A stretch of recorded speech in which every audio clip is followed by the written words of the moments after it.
आज के क्लास में हम लोग अपने क्लास 7 के मैथ में एक और नया चैप्टर स्टार्ट करने जा रहे हैं। चैप्टर का नाम है लाइंस एंड एंगल्स। बहुत ज़्यादा इंपॉर्टेंट है चैप्टर और बहुत मज़ेदार भी है, क्योंकि इसमें आप पढ़ने वाले लाइंस के बारे में और एंगल्स के बारे में। तो अलग अलग प्रकार के लाइंस के बारे में आप पढ़ेंगे, अलग अलग प्रकार के एंगल्स के बारे में आप पढ़ेंगे, और लाइंस और एंगल्स के ऊपर सवाल किस प्रकार का आता है ये भी हम लोग इसमें सॉल्व करने सीखने वाले हैं। तो ओवरऑल हमारा आज क्लास 7 का एक और नया चैप्टर स्टार्ट होने जा रहा है। चैप्टर का नाम है लाइंस एंड एंगल्स। ठीक वही काम करेंगे हम लोग जो हर चैप्टर को स्टार्ट करने से पहले करते हैं। पहले हम ये समझेंगे कि लाइंस क्या होता है, एंगल्स क्या होता है, फिर आपको इस चैप्टर में आगे लेकर जाएंगे तो बहुत कुछ नया चीज समझ में आएगा। तो कहने का मतलब है कि कुछ पहले इंपॉर्टेंट टर्म्स हैं, बेसिक टर्म है, जिसको आपको समझना पड़ेगा।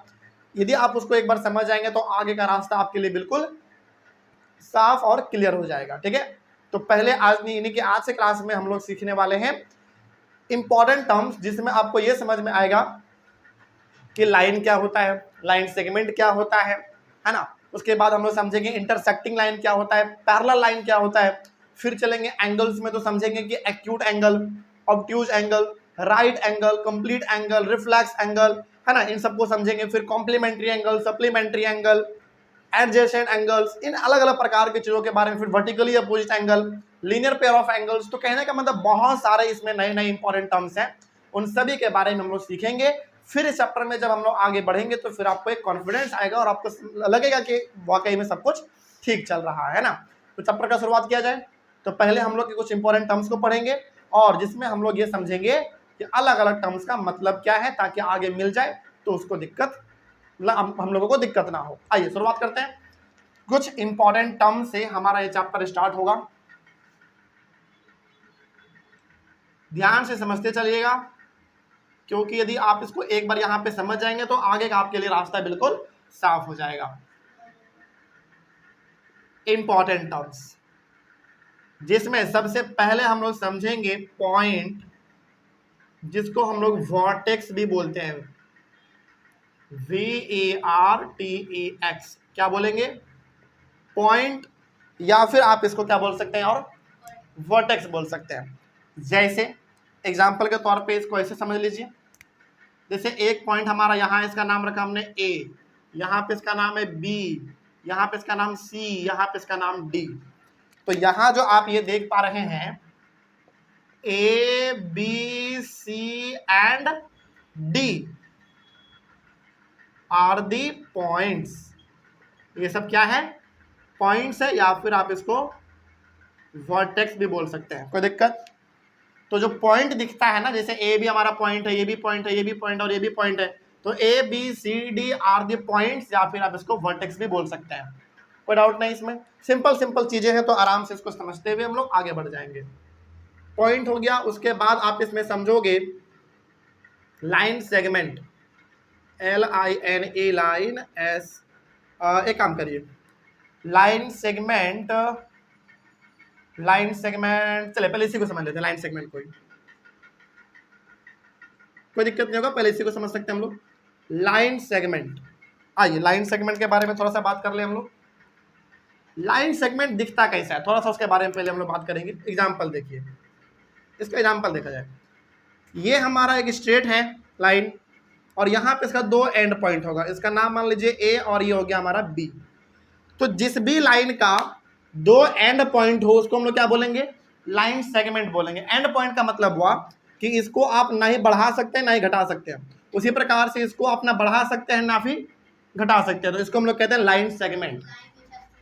हाँ बिल्कुल, तो ये हो गया हमारा एक पहला पॉइंट और ये हो गया हमारा दूसरा पॉइंट। इसको लिखने का तरीका भी होता है, जैसे AB लिखिए, उसके ऊपर एक छोटा सा ऐसा लाइन सेगमेंट बना दीजिए, ठीक है, या फिर आप BA लिखिए, उसके ऊपर एक छोटा सा लाइन सेगमेंट बना दीजिए, दोनों सही है। AB लिखो या फिर BA लिखो, लेकिन उसके ऊपर एक छोटा सा लाइन सेगमेंट बनाना जरूरी है, तब समझ में आ जाएगा। जैसे मान लीजिए आपने एग्जाम में ना ये बना दिया AB और उसके ऊपर ये छोटा सा आपने लाइन सेगमेंट बना दिया, तो टीचर समझ जाता है कि बच्चा एक लाइन सेगमेंट का ही बात कर रहा है। तो इतना बड़ा लिखने से ज्यादा बढ़िया क्या रहेगा, इतना छोटा लिख दो या फिर ये लिख दो, दोनों क्या है हमारा सही है, सेम है। इसका मतलब हुआ इतने बड़े लाइन सेगमेंट का नाम यानी कि शॉर्ट फॉर्म में कैसे रखोगे, ये या फिर ये, ठीक है, लेकिन इसके ऊपर एक छोटा सा लाइन सेगमेंट बनाना कंपलसरी है। ओके, अब ये हमारा लाइन सेगमेंट है, तो इसमें एक दो बात लिखना पड़ेगा आपको। जैसे इसका ये वाला और ये वाला क्या है, एंड पॉइंट है। एंड पॉइंट का मतलब हुआ कि ना ही आप इसको बढ़ा सकते हैं ना ही आप इसको घटा सकते हैं। तो मेरा सवाल आपसे ये है कि क्या इस लाइन सेगमेंट को मेजर किया जा सकता है, यानी कि नापा जा सकता है? हाँ, मेजर किया जा सकता है भाई। स्केल उठाओ, मेजर कर लो। क्यों? क्योंकि ना ही घटा सकते हैं ना ही बढ़ा सकते हैं, तो ये फिक्स है। तो इसको हम लाइन सेगमेंट को स्केल से मेजर कर सकते हैं। तो इसमें लिख लीजिएगा एक point, it can be measured. It can be measure मतलब इसको मेजर हम लोग कर सकते हैं। कोई दिक्कत? समझ में आ रही है बात? अगला थर्ड नंबर पे है रे, RAY, रे। इसका एग्जाम्पल देखा जाए, रे क्या होता है। देखिए यहां पे हमने लिखा इस तरीके से, और यहां पे हमने दिया इसका नाम A और यहां पे B। ध्यान से समझिएगा ये वाला चीज, यहां पे A और यहां पे है B। ये जो A है ना, ये एक एंड पॉइंट है। ये जो B है वो पॉइंट नहीं है, बस इसका नाम रखने के लिए हमने B लिख दिया है। यहाँ पे पॉइंट मात्र एक है, कौन सा? A। B क्या है, पॉइंट है? नहीं, बस नाम अच्छे से रखने के लिए हमने यहाँ पे B लिख दिया है। तो अब इसको शॉर्ट में कैसे लिखोगे आप? रे हमारा क्या कहलाएगा? जिसका एक एंड पॉइंट हो और एक पॉइंट नहीं हो, जिसमें एरो लगा हुआ हो। तो एक साइड इसका एक एंड पॉइंट होगा, यानी कि ऐसा पॉइंट दिखेगा आपको, और एक साइड पॉइंट नहीं दिखेगा। क्या जरूरी है हमेशा रे ऐसा ही होगा? नहीं, ऐसा भी हो सकता है। क्या ऐसा भी हो सकता है? हाँ, तो इसको हम लोग कैसे लिखेंगे? AB लिखेंगे और इसके ऊपर एक छोटा सा इस प्रकार का रे बना देंगे। अच्छा, क्या ये हमारा सही होगा? बताइए तो जरा। क्या ये भी दोनों सही है? नहीं, सही नहीं है। देखिए इतना बड़ा जो हमने यहाँ पे रे बनाया है A और B, इसके बदले में क्या लिख सकते हैं? इसका शॉर्ट फॉर्म ये वाला AB। मतलब एरो किस पे है? B पे। यहाँ भी B पे एरो है, लेकिन क्या यहाँ पे B पे एरो है? नहीं है। इट मीन्स ये क्या है? गलत है। इसका सही तरीका क्या होगा लिखने का? ये वाला होगा। ठीक है, तो ये दोनों क्या है? बराबर नहीं है। इसका मतलब हुआ कि इतने बड़े चीज को आप इतना लिखोगे चलेगा, ये सही है, लेकिन ऐसा आप लिख दोगे तो नहीं चलेगा। समझ में आ रही है बात? कोई दिक्कत? चलिए, तो इसका मतलब आपने इसका नाम भी रखना सीख लिया। तो यहाँ पे इक्वल टू का साइन दीजिएगा, उसको इसे कट कर दीजिएगा। इसका मतलब है कि ये दोनों बराबर इज नॉट इक्वल। ठीक है ना? आइए आगे बढ़ते हैं। तो अब मेरा सवाल फिर से आपसे ये है कि इसका एक पॉइंट जो होता है ना वो फिक्स होता है, यानी कि इसका एंड पॉइंट है जो कि फिक्स है। ये इसका एंड पॉइंट जो है, मतलब ये जो पॉइंट है वो फिक्स नहीं है, मतलब एरो लगा हुआ है। एरो लगा हुआ है, इसका मतलब है कि आप इसको बहुत दूर तक लेके जा सकते हैं। तो क्या इस रे को हम लोग मेजर कर पाएंगे? कभी नहीं कर पाएंगे। क्यों नहीं कर पाएंगे? क्योंकि एक तरफ तो फिक्स है लेकिन एक तरफ फिक्स नहीं है। तो हम लोग इसको जहां तक लेके जाना चाहे वहां तक लेके जा सकते हैं। इसका मतलब इसका कोई अंत नहीं है। तो इट कैनॉट बी मेजर्ड, इसको हम लोग मेजर कभी कर ही नहीं पाएंगे। इट कैनॉट बी मेजर, इसको कभी हम लोग मेजर नहीं कर पाएंगे। समझ में आ रही है बात? जल्दी बताइए। तो पॉइंट, लाइन सेगमेंट और रे, ये तीनों समझ में आया आपको? अगला है हमारा चौथे नंबर पे लाइन, LINA, लाइन। आइए जरा लाइन को समझते हैं। लाइन कैसा होता है, कैसा दिखता है, इसका क्या मतलब है? ये है हमारा लाइन, दोनों तरफ एरो बना हुआ होगा। इसका नाम रख दीजिए A और ये B। इसको थोड़ा शॉर्ट कर लेते हैं। ओके, तो इसमें जो है ना एरो दोनों तरफ बना रहेगा। कितने तरफ? दोनों तरफ। और इसका ये एंड पॉइंट नहीं है A और B, समझिएगा ध्यान से। बस नाम रखने के लिए हमने इसका A और B रख दिया है बस। तो इसको शॉर्ट में कैसे लिखोगे आप? AB लिखेंगे और दोनों तरफ एरो बना देंगे, या फिर BA लिखो और दोनों तरफ एरो बना दो। क्या दोनों बात सही है? जल्दी जल्दी बताओ। बिल्कुल दोनों बात सही है, क्योंकि एरो दोनों तरफ है तो ये भी चलेगा और ये भी चलेगा। उसी प्रकार से लाइन सेगमेंट में आ जाओ, दोनों एंड पॉइंट है इसका A और B, तो यहाँ पे भी दोनों चलेगा। लेकिन रे में दोनों बराबर नहीं होते हैं। कोई दिक्कत? ये तरीका सही है और ये वाला तरीका गलत है, लेकिन उसमें चलेगा वैसा, क्योंकि दोनों तरफ एरो है। ये भी क्यों चल रहा है? क्योंकि दोनों तरफ एंड पॉइंट है। ठीक है, तो अब मेरा सवाल फिर से आपसे ये है, ध्यान से बताइएगा। इसका भी एरो लगा हुआ है, यहाँ भी एरो लगा हुआ है। इसका मतलब हुआ कि आप इसको भी बढ़ा सकते हैं, इसको भी बढ़ा सकते हैं, जहां मनता हो, कितना भी दूर। तो क्या इसको कभी मेजर कर पाओगे? नहीं कर पाओगे। तो it cannot be measured. It cannot be measure, मतलब इसको भी हम लोग मेजर नहीं कर सकते हैं, बस सिंपल।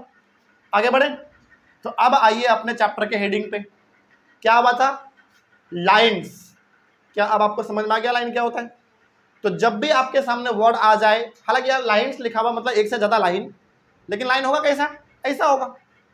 तो अब आइए चैप्टर के हेडिंग पे बोला गया था लाइंस एंड एंगल्स। एंगल्स तो हम लोग कुछ देर के बाद समझेंगे, लेकिन क्या लाइन समझ में आया अब?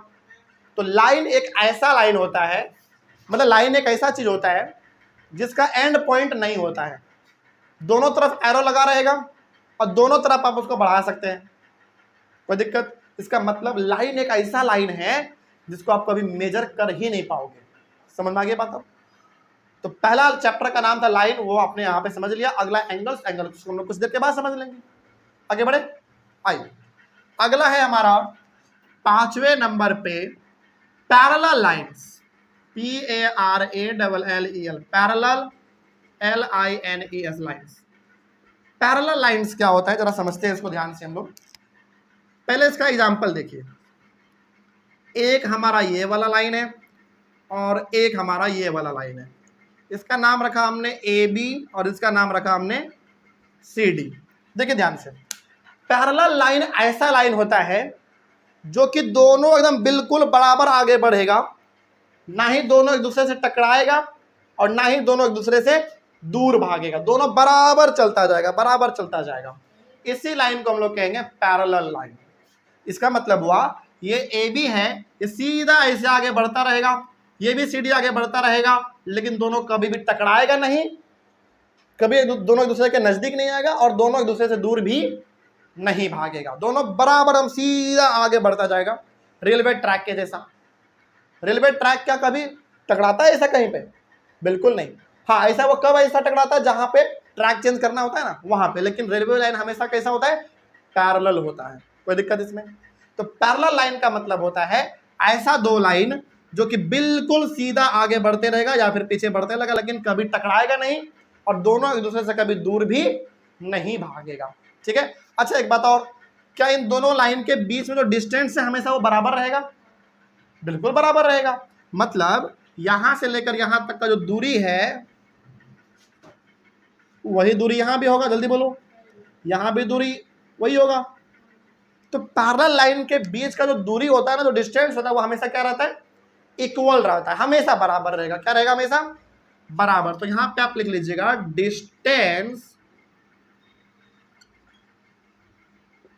Distance will always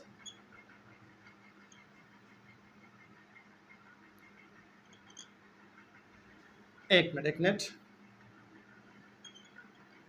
distance will always equal. Distance in दोनों के बीच का हमेशा क्या रहेगा? बराबर रहेगा। अच्छा अब इसको शॉर्ट में कैसे लिखना होता है, थोड़ा उसको भी देख लेते हैं हम लोग, है ना। आइए इसको शॉर्ट में आप लिखोगे, इसी को शॉर्ट में लिखना होता है AB टेढ़ा 11, इस प्रकार का। 11 कैसा लिखते हैं आप? सीधा लिखते हैं? टेढ़ा लिखेंगे, थोड़ा सा टेढ़ा बस। AB और यहां पे लिख देंगे CD। इसका मतलब होता है, ये दो टेढ़े लाइन का मतलब होता है कि दोनों किसको रिप्रेजेंट कर रहा है? AB और CD दो पैरेलल लाइन को रिप्रेजेंट कर रहा है।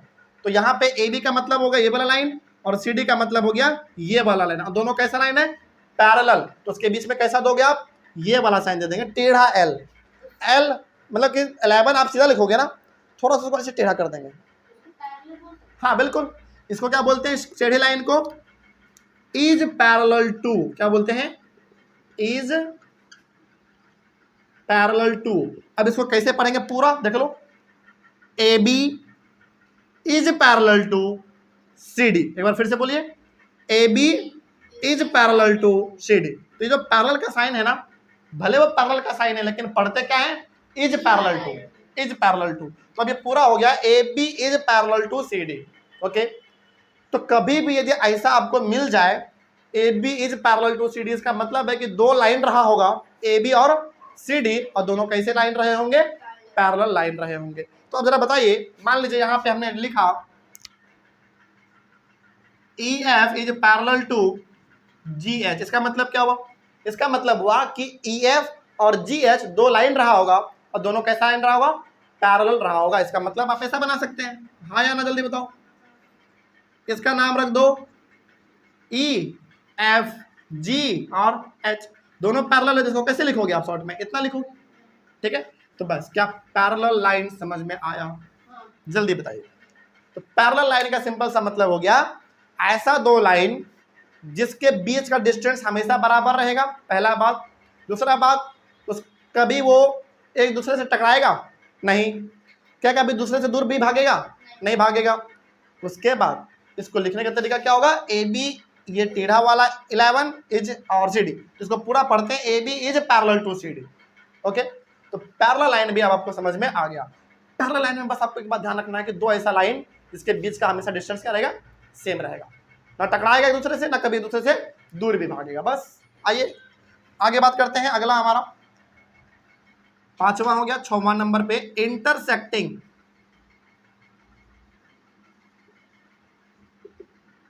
इंटरसेक्टिंग लाइंस, स्पेलिंग मत गलत लिखिएगा, एक बार देख लीजिए, INTERSECTING, intersecting lines. Okay, spelling गलत मत लिखिएगा। आइए इसका एग्जांपल देख लेते हैं।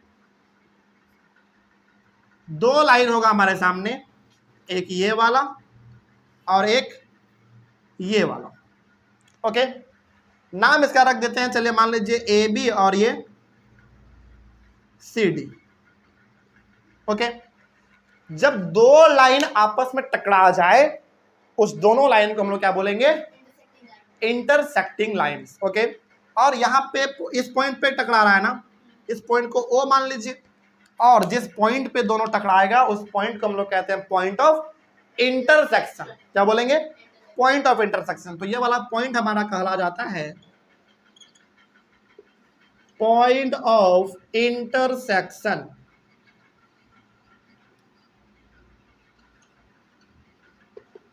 याद रहेगा, जल्दी बताइए। तो ऐसा दो लाइन जो आपस में टकरा जाए उस दोनों लाइन को बोलेंगे इंटरसेक्टिंग लाइंस, इंटरसेक्टिंग लाइंस। और जिस पॉइंट पर टकराएगा उस पॉइंट को कह देंगे पॉइंट ऑफ इंटरसेक्शन। और उस पॉइंट को जनरली किस चीज से डिनोट करोगे, ओ से, सिंपल। तो यहाँ पे ए बी और सी डी कैसा लाइन हुआ बताओ, इंटरसेक्टिंग लाइन हुआ। यहाँ पे ए बी और सी डी क्या हुआ, पैरेलल लाइन हो गया, सिंपल। आई, तो क्या यहां तक का पूरा कॉन्सेप्ट क्लियर है? पॉइंट, लाइन सेगमेंट, रे, line, parallel lines, intersecting lines, पूरा कंप्लीट ए टू जेड। अब आइए हम लोग शुरू करते हैं एंगल्स वाले टॉपिक को। जल्दी से इतना लिख लीजिए फिर आगे बढ़ते हैं। एंगल्स पे आ जाए, एंगल्स शुरू किया जाए। आइए एंगल्स को थोड़ा पढ़ लिया जाए। एंगल्स यहीं से स्टार्ट कर देते हैं, ठीक है ना। एंगल्स, आइए थोड़ा एंगल्स के बारे में डिस्कस किया जाए। ये पूरा हमारा हो गया इंपॉर्टेंट टर्म। अब यहां से स्टार्ट होने जा रहा है हमारा एंगल्स। ओके, शुरू करें, एकदम आराम से समझिएगा एंगल्स होता क्या है। अच्छा, एंगल्स को ना हम लोग डिनोट करते हैं इस तरीके से, टेढ़ा एल। ठीक, मतलब एल आप कैसे लिखते हो, एल फॉर लायन वाला, ऐसे लिखते हैं आप एल, लेकिन इसको थोड़ा सा टेढ़ा कर देना है ऐसा। ये वाला डंडी जो है ना, ये वाला, इस डंडी को थोड़ा सा टेढ़ा कर देना है और ऐसे, ये एंगल का साइन होता है। यानी कि आपको A N G L E ना लिखना हो तो आप केवल क्या कर दो, ये वाला साइन बना दो, हो गया एंगल। कोई दिक्कत, आगे बढ़ते हैं। अच्छा हाँ, एक बात और, यहाँ पे एंगल नहीं है, एंगल्स है, तो दोनों में डिफरेंस है। केवल एंगल रहे तो केवल आप ये बनाओगे। ओके, चलो एक काम करो, आप लिख ही लो, नहीं तो कंफ्यूजन आपको ज्यादा होगा इसमें। देखो समझना, जब एंगल रहे केवल तो एंगल को डिनोट करोगे केवल ऐसे। ओके, लेकिन एंगल्स लिखा हुआ रहे तो ऐसा तो करेंगे ही, यहां पे छोटा सा एस लगा देंगे और ऐसे कर देंगे बस। ठीक, क्योंकि ये एंगल है तो केवल एंगल का साइन देंगे, और ये एंगल से तो एंगल का साइन देके बीच में छोटा सा एस लिख देंगे, मतलब वो एक से ज्यादा एंगल का बात कर रहा है। ये हो गया इसके डिनोट करने का तरीका, ध्यान रहेगा इतना। चलिए आइए अब हम लोग पहले बात करेंगे एंगल्स में पहला वाला एंगल जो कि होता है एक्यूट एंगल। ठीक है, आइए शुरुआत करते हैं एक्यूट एंगल।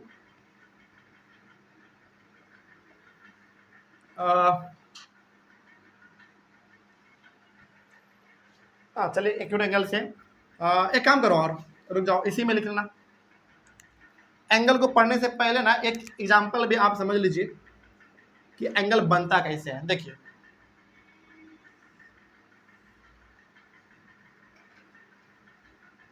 इसका नाम रखा हमने ए, यहाँ पे बी और ये ओ। ओके, तो यहाँ पे आप बता सकते हैं ये ए ओ हमारा क्या है, रे है, लाइन है या लाइन सेगमेंट है? बताइए। रे है, वेरी गुड। तो इसको हम लोग कहते हैं रे, या फिर आप इसको आर्म भी बोल सकते हैं, ए आर एम, आर्म। जैसे यहाँ पे था ना हमारा ये रे है, इस रे को और क्या बोला जाता है? आर्म। ऐसे स्लैश देख के लिख लीजिएगा। तो आप या तो रे बोलो या फिर आर्म लिखो, बात क्या रहेगा? सेम रहेगा। तो उसी प्रकार से फिर ये भी हमारा क्या कहलाएगा बताइए? रे या फिर आर्म। तो ये वाला और ये वाला दोनों को आप रे या फिर आर्म बोल सकते हैं।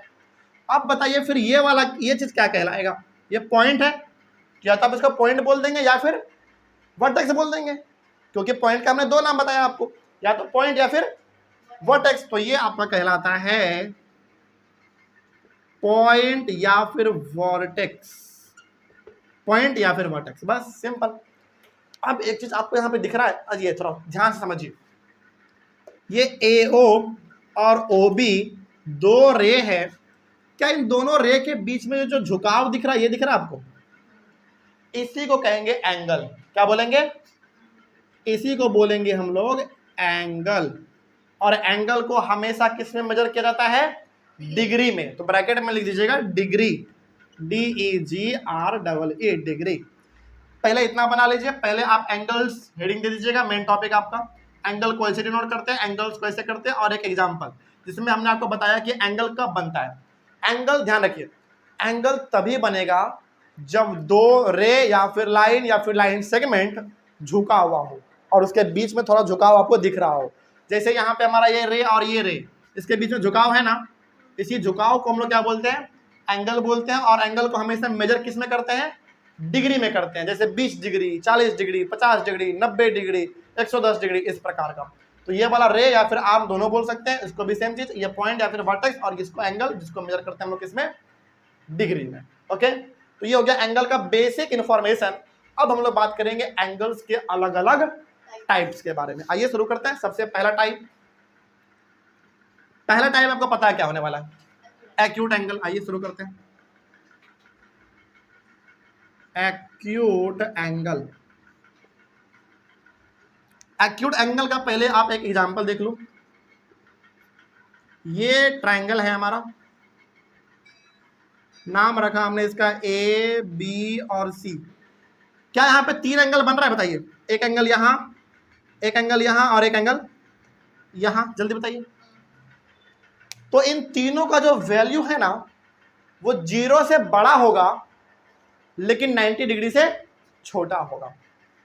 ठीक, तो यहां पे पहला पॉइंट आप लिखेंगे कि ऑल द 3 एंगल्स आर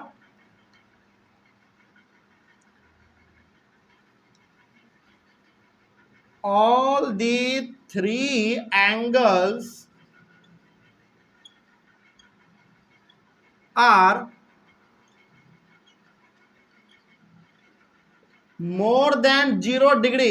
0 लिख के ऊपर में छोटा सा 0 लिखेगा, वो क्या डिनोट करता है? डिग्री को। तो all the 3 angles are more than 0 degree but less than 90 degree.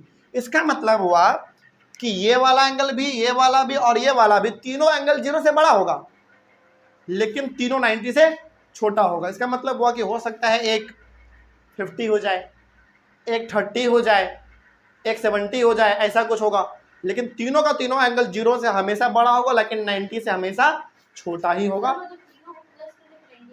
नहीं, तीनों को प्लस करने पर तो 180 आता है। ट्रायंगल के तीनों एंगल का वैल्यू कितना होता है?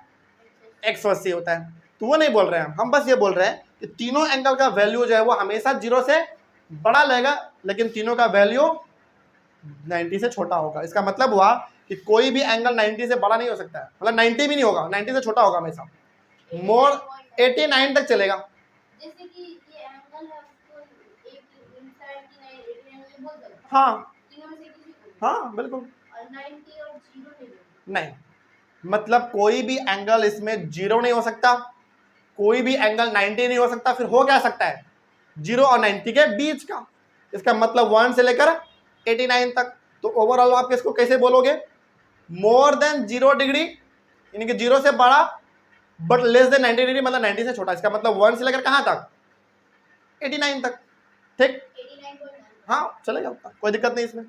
तो एक और ये तीनों का एंगल का वैल्यू जो है वो 0 से बड़ा होगा लेकिन 90 डिग्री से छोटा होगा। तो वही हमने यहाँ पे लिखा है कि all the 3 angles are more than 0 degree but less than 90 degree. कोई डाउट इसमें? बस ये हो गया हमारा एक्यूट एंगल। इसको जल्दी से लिख लीजिए। इधर इधर का तो हो गया होगा, मिटा दे इधर का। आइए, एक्यूट एंगल हमारा होगा कंप्लीट। ये तो पहला टाइप था अभी बस हमारा। अगला है एक्यूट के बाद राइट एंगल।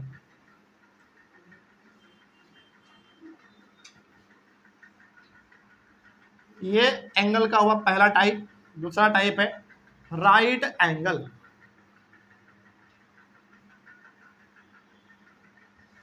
शुरू करें? आइए दूसरा टाइप देखा जाए।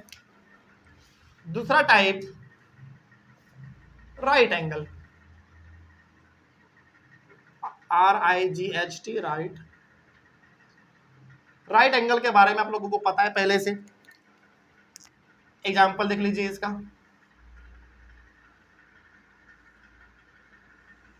एक बार बताइए, यहां पे ना, यहां पे भी 3 एंगल बन रहा होगा, AB और C।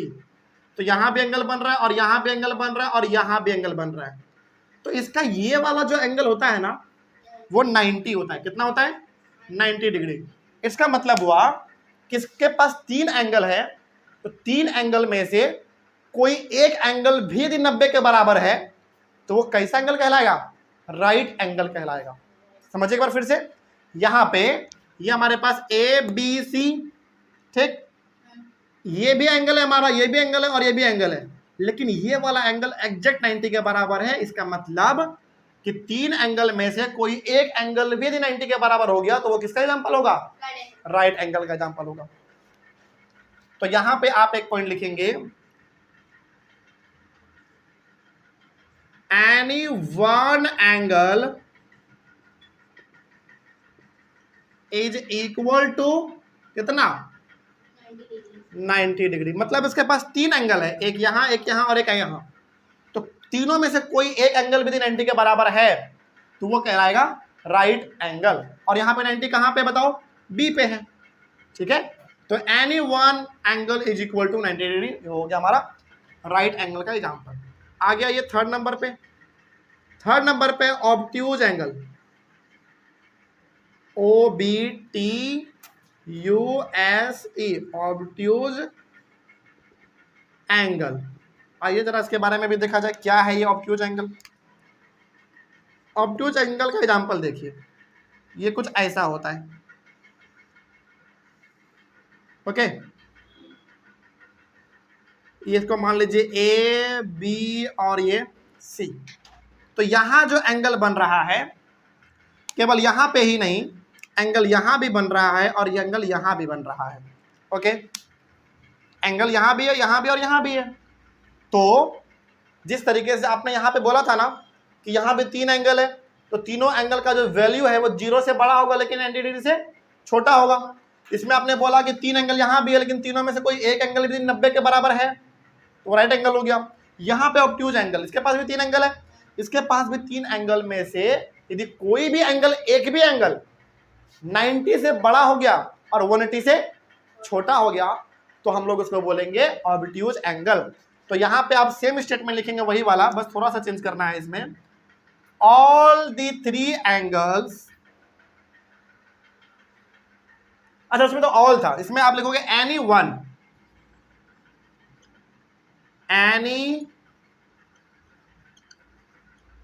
any one angle is more than 0 degree but less than 180 degree. इसका मतलब उसके पास 3 एंगल है, 1 2 3। तो तीनों एंगल में से यदि किसी एक एंगल का भी वैल्यू 90 से बड़ा और 180 से छोटा हो गया, एक भी एंगल का वैल्यू, तो वो हमारा ऑब्ट्यूज एंगल कहलाएगा। क्या डाउट है पूछो। सर वहाँ पे 0 नहीं है। अच्छा, मोर देन 90 डिग्री, आओ इसको 90 कर दो, क्या दिक्कत है। ठीक है, तो यदि एक भी एंगल का वैल्यू 90 से बड़ा लेकिन 180 से छोटा हो गया तो वो हमारा ऑब्ट्यूज एंगल कहलाएगा। बस, कोई दिक्कत इसमें, जल्दी बताइए, आगे बढ़े। चलो, तो ये हो गया हमारा ऑब्ट्यूज एंगल के बारे में। और चौथे नंबर पे है ऑब्ट्यूज के बाद स्ट्रेट एंगल। क्या है? Straight angle. आइए स्ट्रेट एंगल को भी समझ लेते हैं क्या होता है ये। सबसे पहले तो इसका एग्जांपल देखिए होता कैसा है।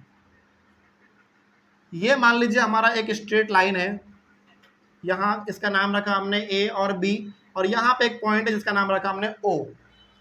तो इस ओ पॉइंट का वैल्यू कितना होगा? 180 होगा। मतलब एक स्ट्रेट लाइन पे यदि कोई पॉइंट है तो उस पॉइंट का जो वैल्यू होता है वो एग्जैक्ट कितना होता है? 180 डिग्री होता है। तो इसका जो वैल्यू होगा इस 0 डिग्री का वो होगा एकदम 180 डिग्री, बिल्कुल एग्जैक्ट होता है। कोई डाउट इसमें? तो ए बी हमारा एक लाइन था, उसके ऊपर हमारा एक पॉइंट था ओ, तो इसका वैल्यू कितना हो जाता है? 180 हो जाता है। तो इसमें आप एक पॉइंट लिख दीजिएगा, एग्जैक्टली इक्वल टू कितना? 180 डिग्री। मतलब इसका जो वैल्यू होता है ना वो एग्जैक्ट 180 के बराबर होता है। और ये वाला तो आपको पता ही राइट एंगल था, तो इसमें 3 एंगल होगा, तीनों में से कोई भी एक भी 90 के बराबर है तो राइट हो गया। ये ऑब्ट्यूज है, इसमें भी 3 एंगल है, तीनों में से किसी एक एंगल का भी वैल्यू 90 से बड़ा लेकिन 180 से छोटा हुआ तो ऑब्ट्यूज हो गया। और स्ट्रेट है, इसमें यदि पॉइंट का एकदम एग्जैक्ट 180 है तो वो हो गया हमारा स्ट्रेट एंगल। अगला है हमारा 5वें नंबर पे रिफ्लेक्स एंगल। रिफ्लेक्स एंगल क्या होता है इसका भी एग्जांपल देखा जाए। इसका जो वैल्यू है ना, ये मतलब इसका डायग्राम पहले देख लो। इसका डायग्राम ऐसा होता है, इसका नाम रखा हमने ए, इसका नाम रखा ओ और इसका नाम रखा हमने बी। ओके, यहां पे देखो ध्यान से, रिफ्लेक्स का जब भी बात होगा तो ये बाहर का बात होता है, ये वाला। ओके, ये वाला जो वैल्यू होता है ना, ये रिफ्लेक्स एंगल का वैल्यू, ये हमेशा 180 डिग्री से ज्यादा होगा लेकिन 360 डिग्री से कम होगा। कोई दिक्कत? तो रिफ्लेक्स एंगल को कैसे पहचानोगे? कुछ इस प्रकार का डायग्राम रहेगा। बहुत सारे बच्चे ना इधर का वैल्यू सोच लेते हैं, नहीं इधर का नहीं देखना है आपको, ये बाहर वाला देखना है। ओके, तो हाँ, तो इसमें आप लिखोगे more than 180 degree but less then 360 degree. कौन सा वैल्यू? ये वाला, more than more than 180 degree but, ये बट है, बट लेस देन कितना? 360 डिग्री। तो रिफ्लेक्स एंगल का जो वैल्यू होता है वो यहां पे बन रहा है, वो 180 से हमेशा बड़ा होगा लेकिन 360 डिग्री से हमेशा छोटा होगा। ओके, आइए अगला हमारा इसमें बच जाता है 6वां नंबर पे complete angle, COMPLETE, complete angle. इसका एग्जांपल देख लीजिए एक बार। मान लीजिए हमने यहां पे एक रे बनाया, इस पॉइंट का नाम रखा हमने सपोज करो O, इसका नाम रखा हमने A। ध्यान समझिएगा, हमने एक रे बनाया, इसका नाम है हमारा फिक्स पॉइंट का नाम है O और इसका नाम है A। यदि कोई बोले कि इसका वैल्यू बताओ पूरा का, इसका नाम रखा है हमने O, मान लो इस पॉइंट का नाम है O और इसका पूरा वैल्यू पूछा जा रहा है, तो ये एग्जैक्ट कितना होगा बताओ? पूरा का पूरा, ये गोल है तो पूरा का हो जाता है कितना? Exact 360 degree. तो ये पूरा का पूरा कंप्लीट कितना होता है जल्दी बताइए? इसका वैल्यू होता है 360 डिग्री। तो कंप्लीट एंगल का जो वैल्यू होता है उसमें आप लिख देंगे exactly equal to 360 degree. Exactly equal to 360 degree का मतलब हुआ कंप्लीट एंगल का मतलब ही होता है 360 डिग्री। इतना ध्यान रहेगा। आगे बढ़े हम लोग। आइए अगला है हमारा, इस तरह का मिटा दे।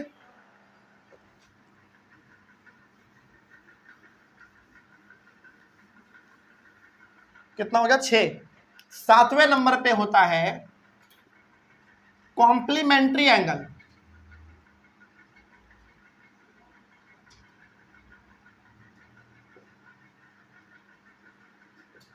कॉम्प्लीमेंट्री एंगल, देखो कॉम्प्लीमेंट्री एंगल में क्या होता है ना, कोई भी दो एंगल का वैल्यू कितना हो जाना चाहिए? 90 हो जाना चाहिए। मतलब यदि दो एंगल को जोड़ने पे 90 आ जा रहा है एग्जैक्ट, तो वो दोनों एंगल क्या कहलाएगा? कॉम्प्लीमेंट्री एंगल कहलाएगा। मान लीजिए, सपोज करिए, बस सपोज करते हैं, मान लीजिए एंगल ए जो है ना वो 50 डिग्री है। ओके, मान लेते हैं एंगल ए कोई भी रहा होगा, और एंगल बी जो है वो 40 डिग्री है। ओके, एंगल ए मान लेते हैं कोई भी कुछ रहा होगा, कोई भी एंगल रहा होगा, कहीं पे भी रहा होगा, तो एंगल ए का वैल्यू 50 डिग्री और एंगल बी का वैल्यू 40 डिग्री है। जरा इन दोनों को जोड़ो तो आप, angle A plus angle B कितना होगा? 50 डिग्री प्लस 40 डिग्री कितना आ गया? 90 डिग्री। इट मीन्स दो एंगल को जोड़ रहे हैं तो एग्जैक्ट 90 हमारा आ जा रहा है। इसका मतलब हुआ कि जब दो एंगल को जोड़ने पे 90 आ जाए तो वो दोनों एंगल कैसा एंगल कहलाएगा? कॉम्प्लीमेंट्री एंगल कहलाएगा। ए और बी यहाँ पे कैसा एंगल है? कॉम्प्लीमेंट्री एंगल है। तो बस, तो यहाँ पे आप लिखोगे, ऐसे कर लो पहले, ये हो गया हमारा और ये हो गया। इसमें लिखिएगा angle A and angle B are complementary angles. तो दो एंगल को जोड़ने पे कितना होना चाहिए वैल्यू? 90 होना चाहिए। इसमें एक पॉइंट और लिख दीजिएगा कॉम्प्लीमेंट्री एंगल में कि sum of two angles is equal to 90 degree. Sum of two angles are 90 degree. तो कोई यदि आपसे पूछे अब बताओ कि कॉम्प्लीमेंट्री एंगल का मतलब क्या समझते हैं आप, तो क्या बोलोगे? कि कोई भी दो एंगल को जोड़ने पे कितना जाना चाहिए? 90 यदि आ जा रहा है तो वो दोनों एंगल क्या कहलाएगा? कॉम्प्लीमेंट्री एंगल कहलाएगा। एग्जांपल हमने आपको यहाँ पे दिया कि मान लीजिए एंगल ए 50 है, एंगल बी 40 है। एंगल ए और बी दोनों को जोड़ेंगे तो 50 प्लस 40 कितना हो गया? 90। तो इन दोनों को जोड़ने पे कितना आ जा रहा है वैल्यू? 90 आ जा रहा है। इट मीन्स एंगल ए और एंगल बी आर कैसा एंगल? कॉम्प्लीमेंट्री एंगल है। तो वही हमने यहाँ पे लिखा है कि sum of two angles are 90 degree. यदि दो एंगल को जोड़ने पर 90 डिग्री आ जा रहा है तो कॉम्प्लीमेंट्री एंगल है। तो sum of two angles are 90 degree are called, इसी में लिख देना, आर कॉल्ड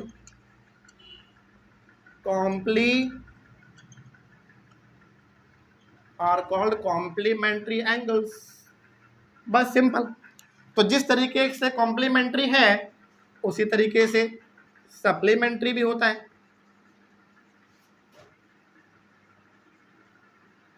सप्लीमेंट्री एंगल्स जैसा कॉम्प्लीमेंट्री है वैसा सप्लीमेंट्री है। इसमें दो एंगल को जोड़ने पे कितना आता है? 90, लेकिन इसमें दो एंगल को जोड़ने पे कितना होगा? 180 डिग्री। ठीक है, तो इसमें भी कुछ बातें आप लिखेंगे। मान लेते हैं एंगल ए है हमारा, सपोज करिए 100 डिग्री। कितना? एंगल ए है 100 डिग्री और एंगल बी मान लीजिए वो है 80 degree. Okay, angle A 100 degree, angle B 80 degree.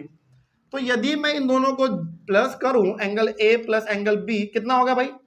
100 degree plus 80 degree यानी कि 180 डिग्री आ गया। जल्दी बताइए, सही बात है। तो यहां पे दो एंगल को जोड़ने पे 180 यानी कि 180 आ जा रहा है, तो वो दोनों एंगल कहलाएगा अब सप्लीमेंट्री एंगल्स। ठीक, तो यहां पे आप लिखोगे angle A and angle B are supplementary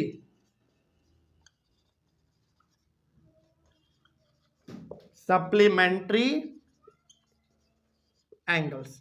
तो दो एंगल को जोड़ने पे 90 आता है तो कॉम्प्लीमेंट्री कहेंगे, और दो एंगल को जोड़ने पे 180 आ जा रहा है तो उसको सप्लीमेंट्री एंगल बोल देंगे। तो लास्ट में इसका एक बार डेफिनेशन भी लिख दीजिएगा, sum of two angles are 180 degree are called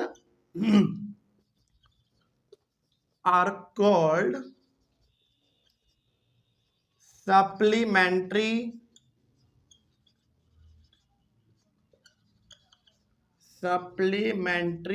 angles. तो यदि दो एंगल को जोड़ने पे 180 आ रहा है तो दोनों एंगल हमारा कहलाएगा सप्लीमेंट्री एंगल्स। बस, कोई डाउट इसमें? सिंपल था। चलिए आगे बढ़ते हैं। इतना के बाद आइए थोड़ा सा और हम लोग बात करते हैं। इधर का मिटा दें। Next,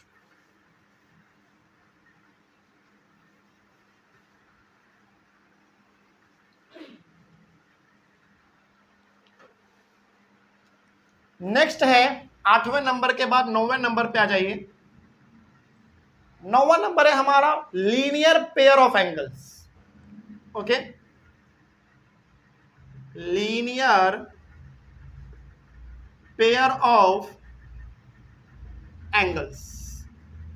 linear pair of angles ये कैसा होता है भाई, कैसा दिखता है, थोड़ा सा इसके बारे में बात करते हैं हम लोग। आइए देखो, ये मान लीजिए हमारा एक लाइन है जिसका नाम रखा हमने ए बी, और यहां पे एक पॉइंट है जिसका नाम रखा हमने ओ, और इसके ऊपर एक रे है जिसका नाम रख दिया हमने सी। ध्यान से समझिएगा, ये वाला पॉइंट समझिए पहले आराम से। एक हमारे पास लाइन है ए बी, उसके ऊपर एक पॉइंट है ओ, और इस पॉइंट के ऊपर हमने एक रे बना दिया जिसका नाम है ओ सी। कोई दिक्कत नहीं इसमें। यहां पे कहां कहां दो एंगल बन रहा होगा? एक एंगल यहां बन रहा है और एक एंगल यहां बन रहा है। तो इन दोनों एंगल को हम लोग कहते हैं लीनियर पेयर ऑफ एंगल्स। तो जरा आप इस एंगल का नाम बताइए पहले, क्या लिखोगे? ऐसे लिख लीजिए इसमें, angle A O C, angle A O C plus, अच्छा पहले इसको ऐसे लिखो, angle A O C and angle ये B O C are linear pair of angles. कोई दिक्कत नहीं इसमें। इसका मतलब जब एक आपके पास स्ट्रेट लाइन रहे, उसके ऊपर एक रे रहे, तो जो एंगल यहां पे बनता है उस एंगल को हम लोग कहते हैं लीनियर पेयर ऑफ एंगल्स। पहला बात। दूसरा बात, इन दोनों का वैल्यू कितना होता है पता जोड़ने पे? 180 डिग्री। ठीक है, तो यहां पे अगला बात लिखेंगे आप, angle A O C plus angle B O C equals to 180 degree. इसका मतलब आप ये भी बोल सकते हैं कि sir linear pair of angles जो होता है दोनों को जोड़ने पे कितना आता है? 180 डिग्री आता है। कोई डाउट नहीं इसमें? आप समझ में आया ये चीज? तो लीनियर पेयर्स में आपको दो बात ध्यान रखना है। पहला बात कि एक स्ट्रेट लाइन होगा, उसके ऊपर एक रे होगा, तो जो एंगल वहां पे बनेगा उस दोनों एंगल को कह देंगे लीनियर पेयर ऑफ एंगल्स। पहला बात।